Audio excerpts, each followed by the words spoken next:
we'll keep cruising up. River here. See, no one lives here. And there's a couple reasons for this. Back in 1992, a town had been destroyed. 148 homes buried. And the U.S. Geological Survey was kind of left with this problem. You know, how do we inform people and tell them where the mountain's going to erupt? Because, you know, the U.S. Geological Survey, they don't have all the answers, but they have most of the answers. They have more answers than the general public. They know more about it. They study it. So they picked up on an idea that had started years before. They should tell people where the active areas are and where the least active areas are.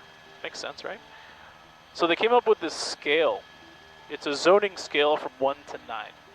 The lower number on the scale, the more likely you are to encounter lava flows. So area 1s, they erupt. Area 2s, like this here, are where lava flows.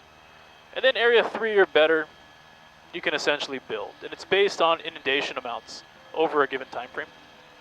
So this is a lava zone 2.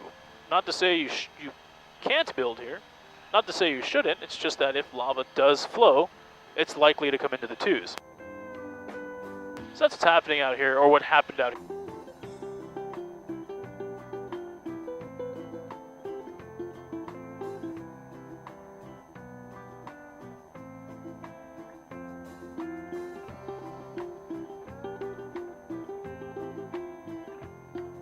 You know, the fires will start and whatnot, and it looks like this area would catch fire. You'd have these massive, like, raging wildfires. But it rains too much. It rains way too much out here for fires to even think about spreading. Not that a wildfire can't happen, they just typically don't happen.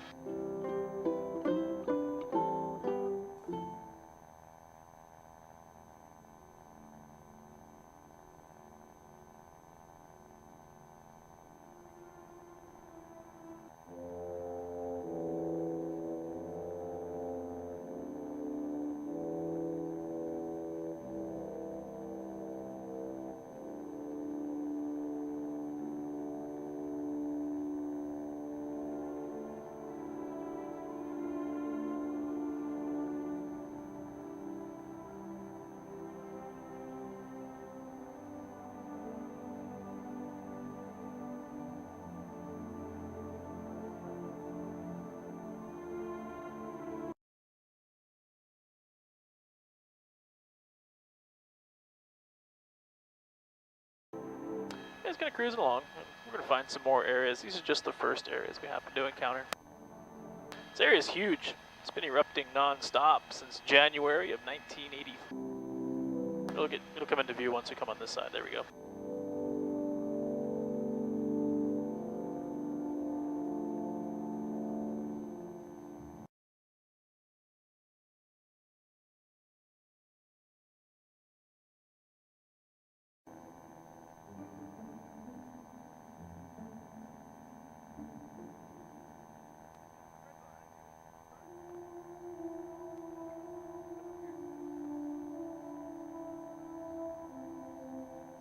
Just on the right here.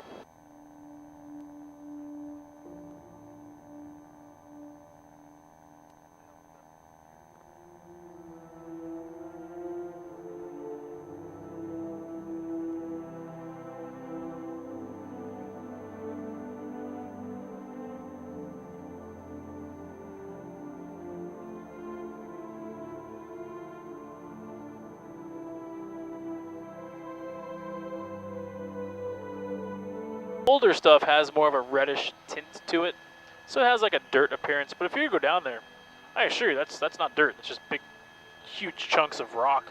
Kind of keep in mind that these trees out here are about 70 feet in height. Kind of provide a sense of scale. So what looks like dirt down there is actually just broken rocks. I mean, your smallest rocks down there might be the size of a softball.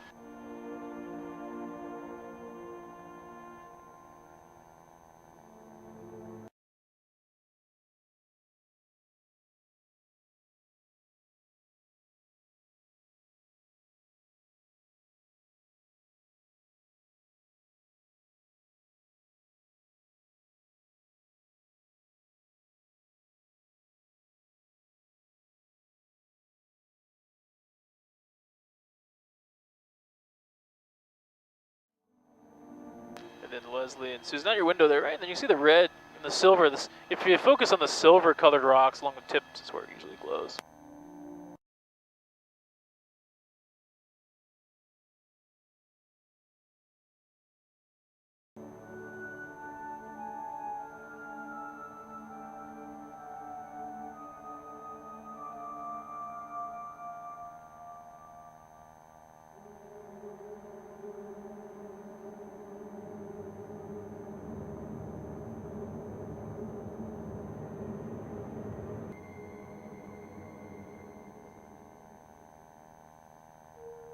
This is called Pu'u O'o. And a pu'u is the Polynesian term for a mound or a hill. So it's a term that's not like uniquely Hawaiian. It's just like a mound or an upward protrusion. And O'o is just given to it by the name given to it by the U.S. Geological Survey because at the time it sounded Hawaiian. But back in '83, the Hawaiian language is kind of on its way out the door, and it wasn't a bad thing necessarily. It wasn't being forced out. It's just no one spoke it anymore. The late 90s, there's a huge push, early 90s, huge push to bring the language back, so more and more people are now speaking it.